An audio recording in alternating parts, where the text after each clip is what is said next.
The unhealthy eating is not what people are in denial about. What they have been denying are their emotional needs. You're listening to a Changing Times Media podcast. Changing Times Media, exploring new ideas that have the power to change the world. Hello, I'm Michelle Pare. Welcome to the Changing Times Cafe. Today I'm hosting Freeman Michaels, author of Weight Release, A Liberating Journey. Freeman, I want to thank you for joining me here today on Changing Times Cafe. Thanks for having me. I appreciate it. Let's start off by asking, what is weight release? Yeah, I think the best way is to describe sort of what weight release is not. And it's not a weight loss book, just that language, loss. It sort of implies that you're going to want to find it again or replace it. And I think when we're talking about weight or we're talking about, eating patterns or eating habits, that's actually accurate. If you lose it, then you are going to have to replace it, because what I'm saying is that the weight or the eating patterns have actually served some kind of purpose. For a lot of people, food has been a source of comfort.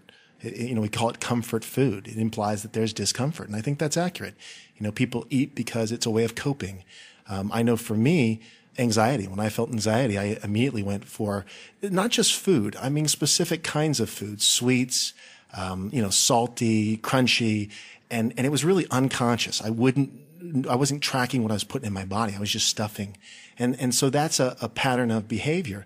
And so when we talk about weight release, what we're saying actually is the behavior gets interrupted.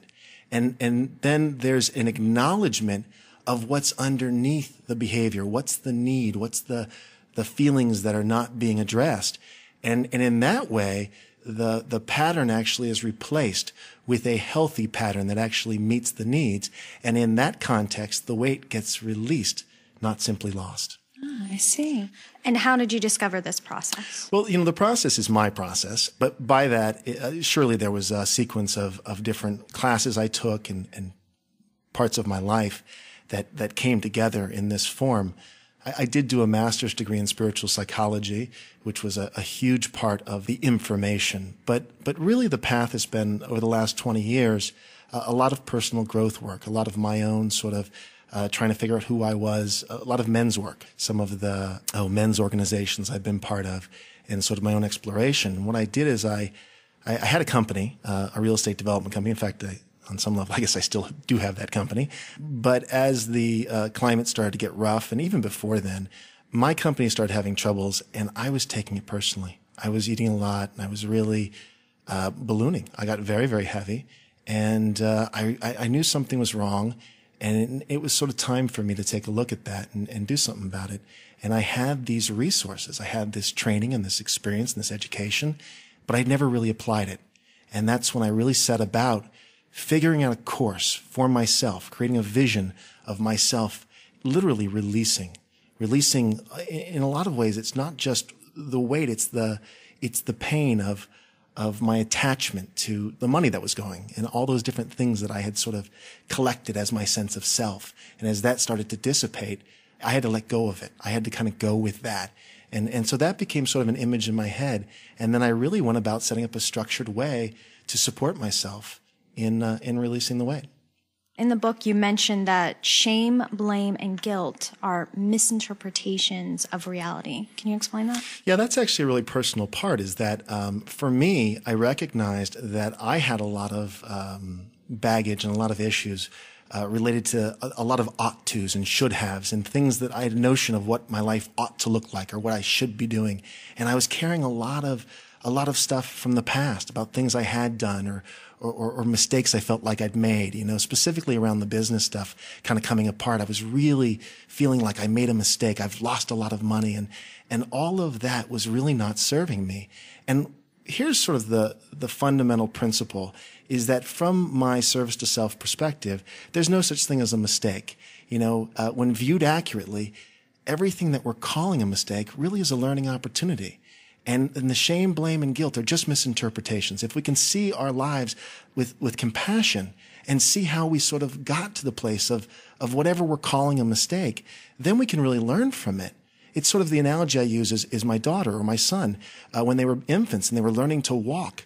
well, they had to fall down a lot. And that's a natural part of the process of learning to walk. I would never think to blame them for that. But see, later on in life, then we do start to blame ourselves. Our parents may have blamed us. And there, we took on all this shame about what we ought to know, especially I think as men. And I think this is, again, this men's issue, is that a lot of men are under this real pressure of having to know things that they couldn't possibly know. And so I think I had a lot of that. So for me, shame, blame, and guilt is just it's a really ineffective way of looking at circumstances. And by applying compassion to our lives, we can start to peel some of that away. And it's just far more accurate to look at it with this compassion.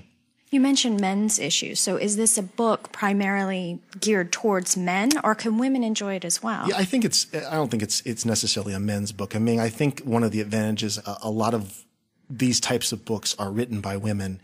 And so the idea that a man's written it from, again, my own experience, I think would be very helpful for men. But there definitely are. I do a lot of life coaching, and I've worked with quite a few female clients, and I try to include their story because I think that, in fact, in the book I say that with men, a lot of the self-image issues relate to our sense that we're successful if we're good providers. With women, a lot of the self-image issues that manifest in weight have to do with whether or not they're attractive. And so some of these sort of gender-specific roles that we fall into come into the equation when we're looking at our patterns of behavior, when we're looking at the beliefs that underlie, our feeling about ourselves, our self-worth. Then it's really important to recognize that, yeah, men and women have differences, but I think the theme is the same. That it's really about having compassion and getting on the other side of some of those beliefs that might be limiting or might be irrational, may not be serving us, So really choose, what do we want to believe? I know I've bought into things, but is that belief serving me? You mentioned service to self process. Right. In that you allude to the concept that the weight really isn't the issue. And you seem to suggest that the program might be effective in dealing with a multitude of different life challenges. Yeah. Well, I'm sorry, go ahead. Can you describe how the service to self process might help with these other issues? Sure. Well, this is going back again to where it came from, is that the process that I applied to my weight didn't necessarily come from a weight program. I didn't go to Weight Watchers. I took a general set of principles about personal growth and applied them very specifically to weight for myself. But clearly, this is a general way of viewing our own lives and our own behaviors and tracking whether or not the choices we're making, the ideas that we've bought into are serving us. It's really about making the unconscious conscious and then deciding or directing our lives from a more empowered position. So that's where the service to self process really can be applied to really a lot of different things. Relationship. Part of what really aided me in this is my wife and I. This is my second marriage and her second marriage. And so going into this, we were being very conscious about what we wanted to create. And we did a lot of work around having a relationship vision. And that really worked for us. We for 3 months, we were taking a class, an Imago relationship class, and we would read that vision every night. It was very powerful because when we were focused on what we wanted, then everything we did or said to each other either was in alignment with what we said we wanted or it wasn't. And we became really clear what behaviors weren't serving our relationship vision, weren't really in our best interest. And then it became about really sort of unraveling that and saying, okay, I don't know why I do that. And that really became a jumping off point for each of us in our own personal growth. But so that's what informed the service to self process. It didn't start as this is a weight release program. It started as a general sort of personal growth program that I've been involved with different teachers and different modalities over the last, like I said, 20 years. And it just seemed to, because my issue was manifesting in weight. So it became a weight release book. But again, that's an example. That's an outward manifestation of really an inner reality, an inner challenge or struggle, I should say. Well, I want to thank you, Freeman, for joining us. Again, the book is Weight Release, A Liberating Journey. This has been a Changing Times media production.